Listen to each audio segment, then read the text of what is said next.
Math find में स्वागत है। तो आज हम लाभ हानि और बट्टा का ये चैप्टर शुरू कर रहे हैं।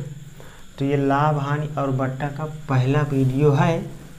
इसके पहले मैं जो प्रतिशतता के परसेंटेज के 10 वीडियो यूट्यूब में अपलोड कर चुका हूँ, तो उन्हें जा कर के आप सभी लोग देखें और वीडियो पसंद आए तो शेयर लाइक सब्सक्राइब अवश्य किया करें। तो आज हम लाभ हानि और बट्टा पर जो है इंट्रोडक्शन देखेंगे, मतलब जो है लाभ हानि बट्टा वाले चैप्टर के प्रस्तावना के बारे में, मतलब बेसिक जानकारी इसके बारे में आज देखेंगे। तो देखिए, सबसे पहले इस चैप्टर में शब्द क्या क्या आते हैं, किन किन शब्दों का प्रयोग होगा, उनका हम थोड़ा सा उनकी जानकारी हम थोड़ा सा ले लेते हैं। ठीक है। तो पहला शब्द आता है क्रय मूल्य, जिसको कहते हैं कास्ट प्राइस सीपी। क्रय मूल्य का मतलब जिस मूल्य पर वस्तु को खरीदा गया हो या वस्तु खरीदी गई हो। दूसरा आता है विक्रय मूल्य सेलिंग प्राइस, उसको एसपी से व्यक्त करते हैं, मतलब जिस मूल्य पर वस्तु बेची गई हो वो हमारा जो है क्या कहलाता है, विक्रय मूल्य। ठीक है। तो बेसिक चीज़ें हैं। लाभ का मतलब लाभ कैसे निकलता है, अगर बेची गई वस्तु का मूल्य खरीदी गई वस्तु के मूल्य से अधिक होगा तो उस कंडीशन में हमें लाभ होगा। और हानि क्या है, अगर खरीदी गई वस्तु का मूल्य बेची गई वस्तु के मूल्य से अधिक हो, मतलब कहने का ये कि अगर सीपी अधिक होगा एसपी से तो क्या होगी, हमें हानि होगी। अगर एसपी अधिक होगा सीपी से तब हमें लाभ होगा। इस तरह। अब लाभ प्रतिशत किसे कहते हैं, तो लाभ प्रतिशत की परिभाषा, प्रति 100 रुपये पर लाभ को लाभ प्रतिशत कहते हैं। प्रति 100 रुपये पर जितना लाभ होगा, जैसे मान लीजिए हमने कोई वस्तु 100 रुपये की खरीदी और उसे 102 रुपये में बेची तो लाभ कितना होगा, 2 रुपये। अगर हम किसी वस्तु को जो है 200 रुपये में खरीदा और हम उस वस्तु को जो है कितने में बेच दिया, मान लीजिए 210 रुपये में बेच दिया, तो हमें लाभ कितना होगा, हमें लाभ जो है प्रति 100 पर कर लीजिए, तो 200 रुपये की खरीदा और 210 में बेचा तो 100 रुपये पर कितनी हो जाएगी, 5 रुपये लाभ, अर्थात 5% का लाभ होगा। क्योंकि उसको 100 में कर लेंगे, हम 100 में कन्वर्ट कर लेंगे, तो 200 में 210, तो 100 में 105, तो 100 से कितना अधिक है, 5 अधिक है, तो 5% का लाभ इस तरह होगा। इसी तरह हानि की परिभाषा सेम लाभ जैसे परिभाषा है, सिर्फ हमें लाभ शब्द की जगह हानि लिख देना है। जिस लाभ के लिए क्या है अभी बताया, प्रति 100 रुपये पर लाभ को लाभ प्रतिशत कहते हैं। इसी तरह हानि को कहेंगे प्रति 100 रुपये पर हानि को हानि प्रतिशत कहते हैं। तो ये साधारण से शब्द हैं लाभ हानि और बट्टा पर, तो इनको ये शब्दों को ध्यान रखना है। अब अगला है ऊपरी व्यय, एक्स्ट्रा एक्सपेंस। ऊपरी व्यय क्या है, जैसे मान लीजिए हम कोई वस्तु खरीद के ला रहे हैं तो उसमें लाने के लिए हमें जो है ट्रक करना पड़ता है, ट्रक में उस वस्तु को लदवाना पड़ता है, या हम जो है कोई रिक्शा करते हैं इस तरह का। तो जो ट्रक का, रिक्शा का, या ट्रेन के माध्यम से, या बड़े अन्य मतलब विदेशों से शिपों से माल आता है, वस्तुएं आती हैं, तो उन सब का, ट्रेनों का, बसों, ट्रकों का और रिक्शा का, जहाज़ों का जो किराया लगता है अलग से, वो क्या कहलाता है, ऊपरी व्यय, एक्स्ट्रा चार्ज या एक्स्ट्रा एक्सपेंस। इस तरह समझ आई बात ना। बट्टा क्या है, अंकित मूल्य पर जो छूट मिलती है, अंकित मूल्य पर छूट, ये अंकित मूल्य पर जो छूट मिलती है वही क्या कहलाती है, वही छूट क्या कहलाता है, बट्टा कहलाता है। अब अंकित मूल्य क्या है, अंकित मूल्य मतलब जो वस्तु हम खरीदें और वस्तु में जो प्राइस लिखा हो वो उसका अंकित मूल्य है। तो अंकित मूल्य पर जो छूट दी जाती है, जैसे मान लीजिए कोई वस्तु है और उस पर 100 रुपये का रेट छपा है, तो दुकानदार उसको 95 रुपये की दे रहा है, तो कितने रुपए की छूट दे रहा है? 5 रुपए की, अर्थात 5 रुपए का बट्टा उसमें मिल रहा है, डिस्काउंट मिल रहा है। समझ में? क्रमिक बट्टा क्या है? क्रमिक बट्टा का मतलब जो है, जैसे मान लीजिए किसी वस्तु का मूल्य x रुपए है और उसमें जो है R1% की छूट देने के बाद इसका मूल्य कुछ और घट जाएगा, फिर इसके बाद जो घटा हुआ मूल्य है उस पर R2% की छूट दे देते हैं, फिर उसका मूल्य और कुछ हो जाएगा और घट जाएगा, फिर हम R3% की उस घटे हुए मूल्य पर छूट दे देते हैं, R3% की। तो इस तरह की लगातार छूटें, 2 या 2 से अधिक लगातार छूटों को क्या कहते हैं? क्रमिक बट्टा, सक्सेसिव डिस्काउंट। समझ में आई बात ना? अब इसके बाद एक नोट पॉइंट यहाँ पर याद रखना है, जब भी हम लाभ अथवा हानि,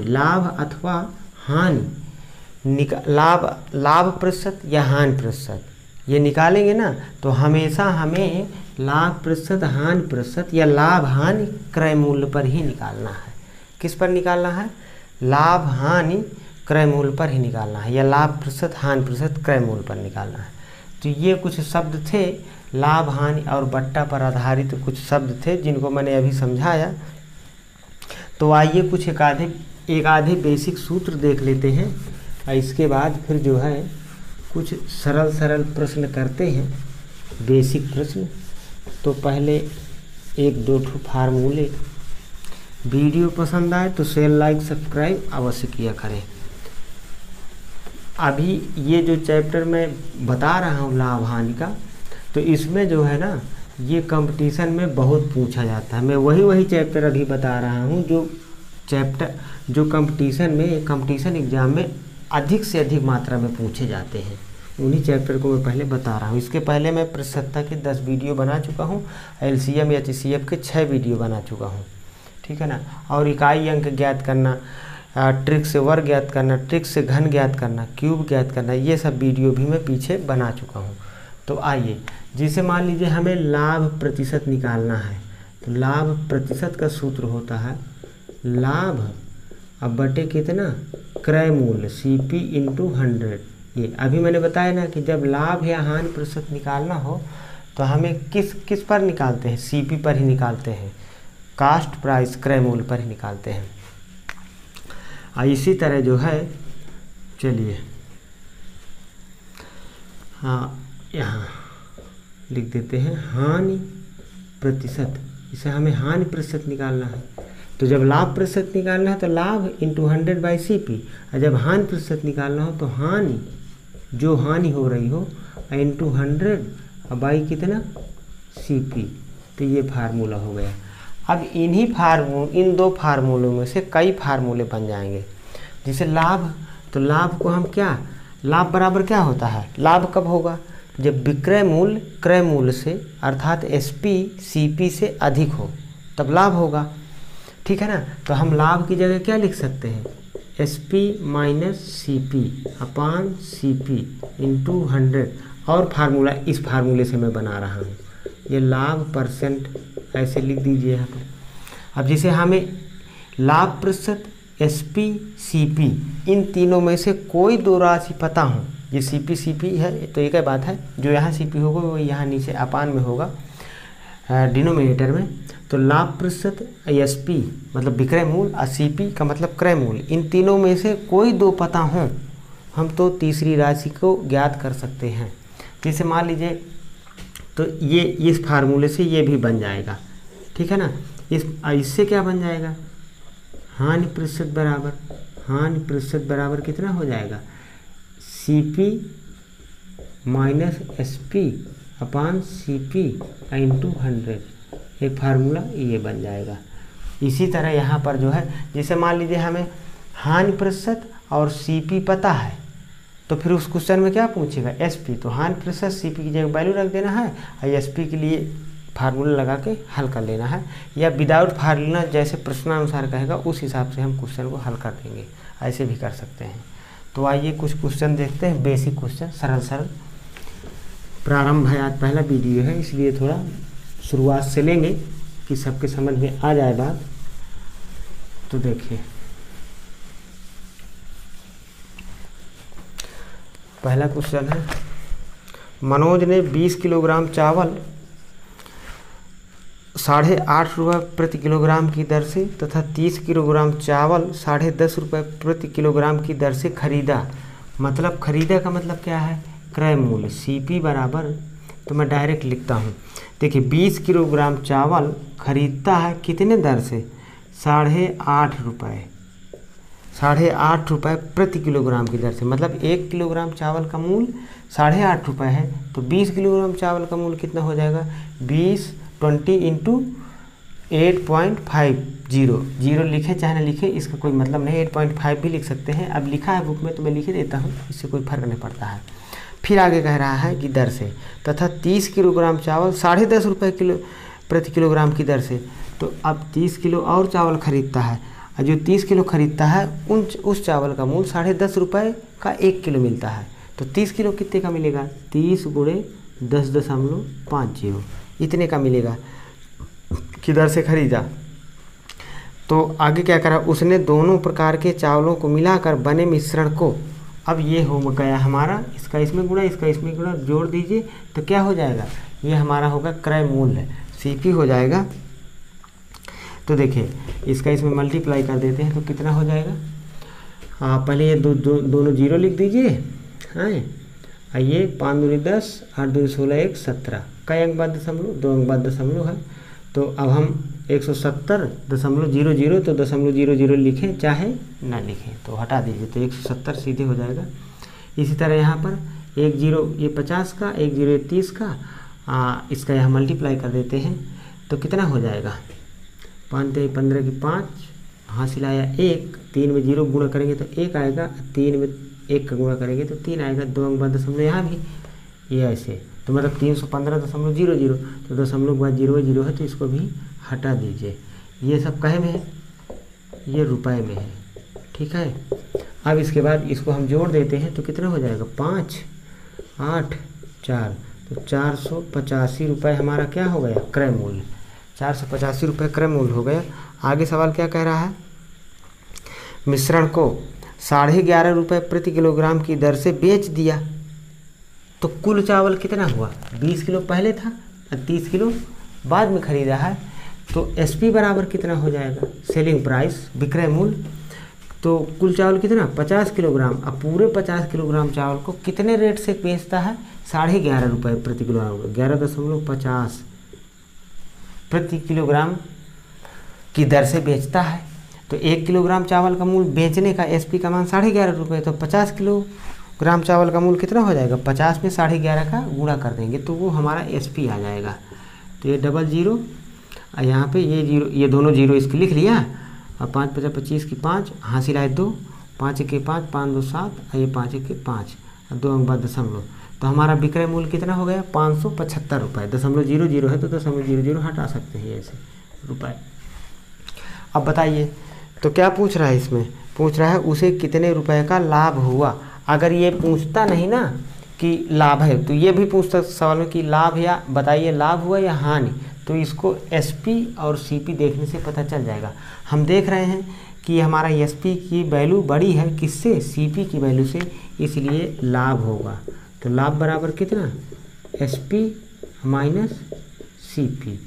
तो SP का मान 575 माइनस CP का मान 485, तो कितना 0 और 7 में वो 17 में 8 गया 9, तो कितना हमें जो है 90 रुपये का लाभ हो जाएगा। तो इस तरह पूछ रहा है, समझ में आई बात ना। ये तो इस तरह ये हमारा आंसर हो गया। अगर इसी में पूछता कि लाभ प्रतिशत कितना है, लाभ प्रतिशत, मान लीजिए इसी क्वेश्चन में पूछ लेता लाभ प्रतिशत, हालांकि पूछ नहीं रहा लेकिन मैं एक्स्ट्रा बता रहा हूँ। तो लाभ प्रतिशत बराबर कितना, लाभ अब गुणे 100 और बटे कितना, CP क्रय मूल्य, अभी बताया हूँ फार्मूला ना। तो क्रय मूल्य कितना है 485। अगर पूछता तो इसको हल कर लेते, आंसर हो जाता। तो आगे सवालों में आएगा तो बताएंगे। हमारा आंसर यहीं तक, क्वेश्चन यहीं तक था, ये हो गया।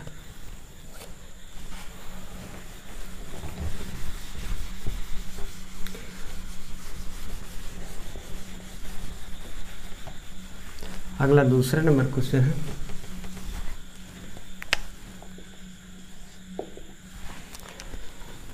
एक दुकानदार 4 रुपये प्रति किलोग्राम की दर से 25 किलोग्राम सेब खरीदता है।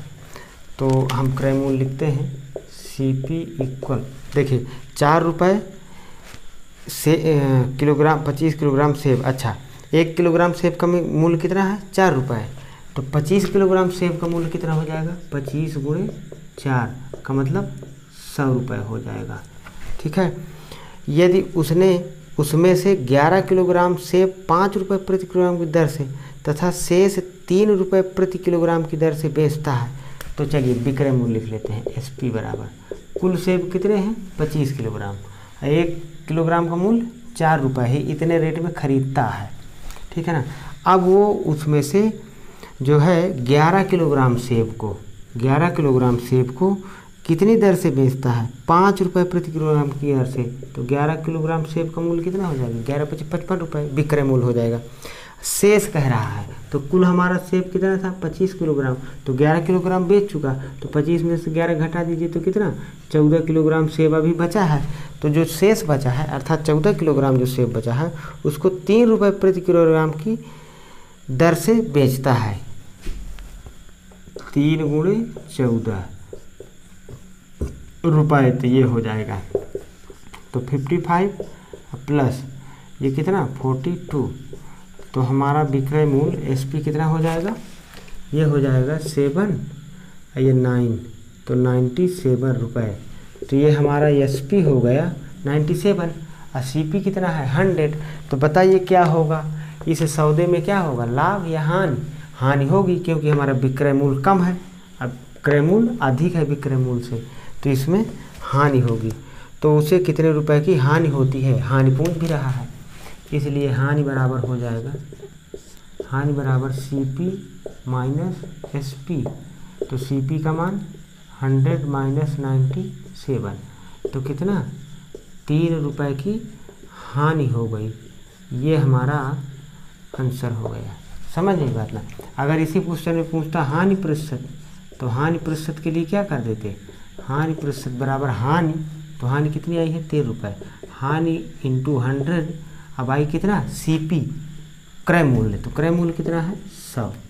तो ये कहे में आता आंसर प्रतिशत में, तो ये 100 से 100 काट दीजिए तो 3% की हानि होती, क्योंकि सीधा सीधा 100 आ रहा है ना, इसलिए वो 3 आ रहा है। तो इस तरह तो हमारा आंसर यही हो गया है। मैं तो इसको जिसे अभी पहले क्वेश्चन में लाभ प्रतिशत बताया था उसको हल नहीं किया था, वैसे ही अगर हानि प्रतिशत पूछता तो ये हो जाता। अगला क्वेश्चन, तो बात समझ में सबके आ रही होगी। चलिए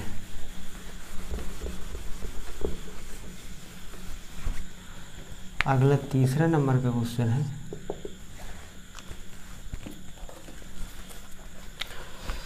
एक व्यक्ति ने 8 रुपये प्रति किलोग्राम के हिसाब से 20 किलोग्राम दूध खरीदा। अच्छा, मतलब 1 किलोग्राम दूध का मूल्य 8 रुपये और उसने 20 किलोग्राम दूध खरीदा है, तो 20 में 8 का मल्टीप्लाई कर दीजिए तो क्रय मूल्य आ जाएगा। खरीदा है ना, क्रय किया है। तो CP बराबर कितना? 8 इंटू 20 कितना? 160 रुपये।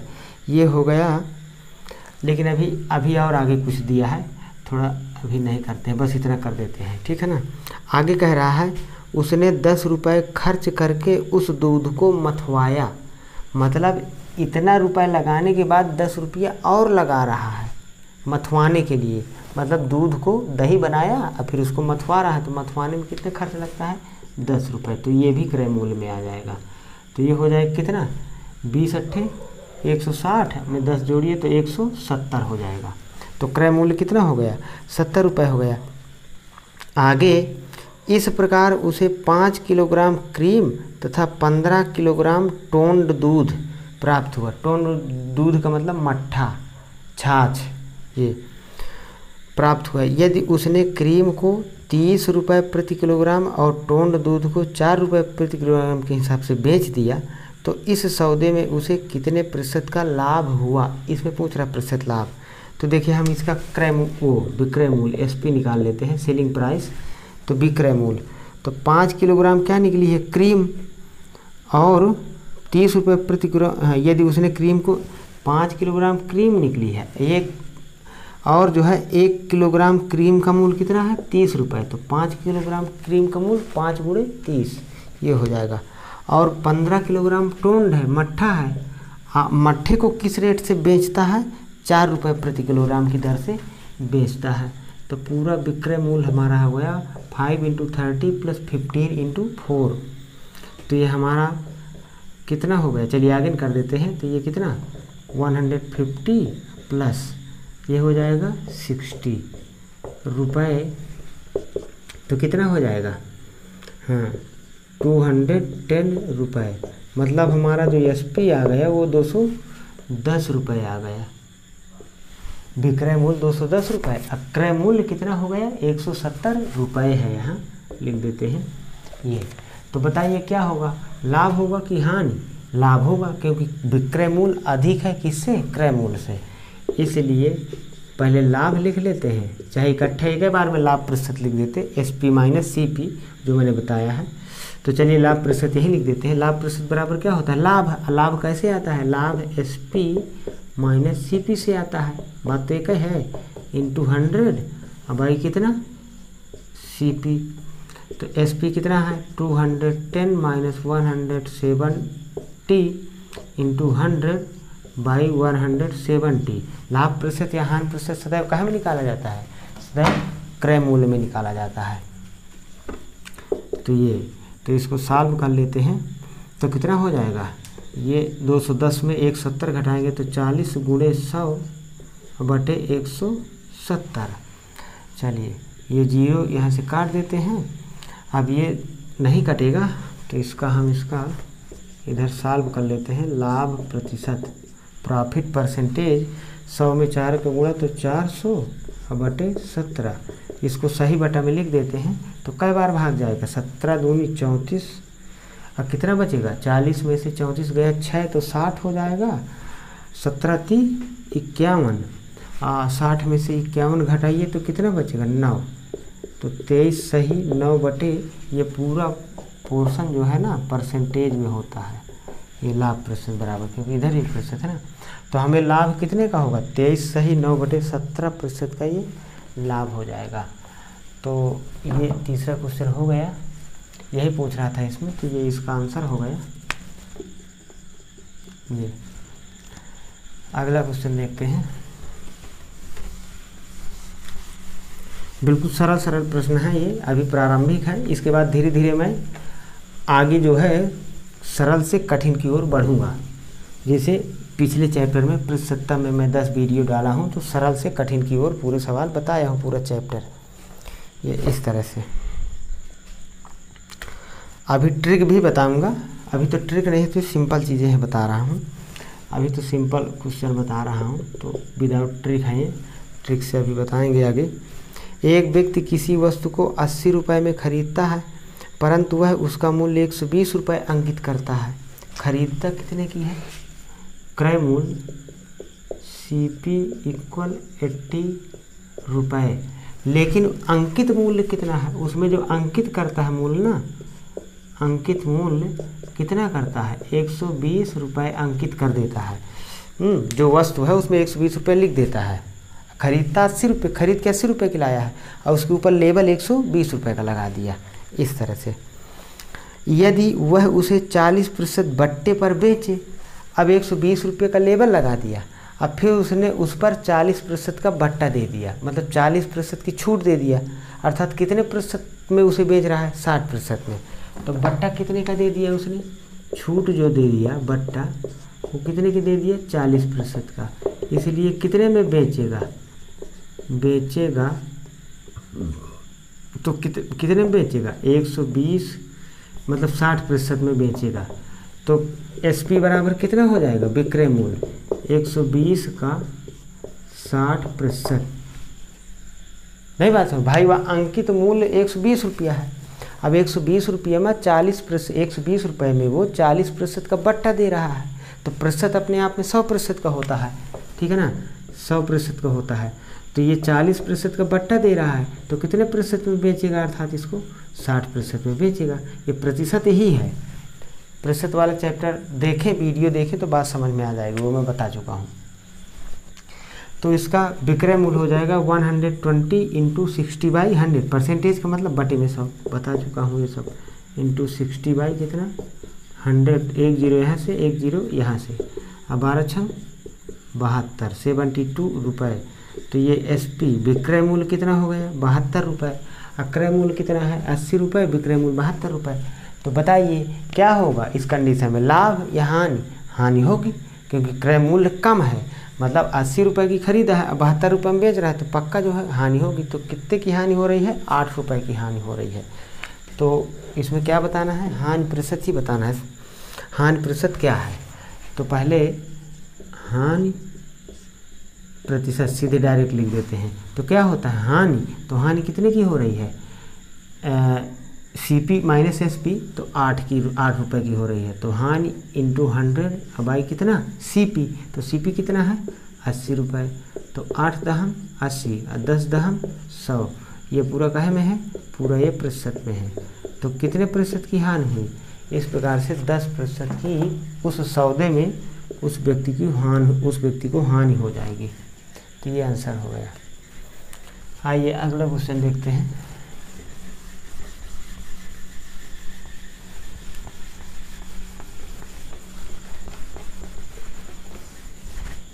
अगला 5वां है। 5वां क्वेश्चन है, उस घोड़े का क्रय मूल्य क्या होगा जिसको 1785 रुपये में बेचने पर घोड़े का विक्रय मूल्य कितना है? 1785, ये 1785 रुपये घोड़े का विक्रय मूल्य है। अब क्या पूछ रहा है? ये पूछ रहा है CP, कहता है घोड़े का क्रय मूल्य क्या होगा, क्वेश्चन मार्क। बेचने पर 235 रुपये का लाभ हुआ हो। बिल्कुल सरल सा सवाल। लाभ कितने का हुआ है? लाभ हुआ है 235 रुपये का लाभ हुआ है ये। तो क्या होता है लाभ बराबर? लाभ बराबर SP माइनस CP। तो लाभ 235 रुपये, SP कितना है 1785 रुपये, तो माइनस CP लिख दीजिए। CP उठा के इधर ले आइए तो प्लस का हो गया, और 1785 और 235 पक्षांतर कर दीजिए तो माइनस का 235। तो 5 में 5 गया, चलिए यहाँ लिख देते हैं।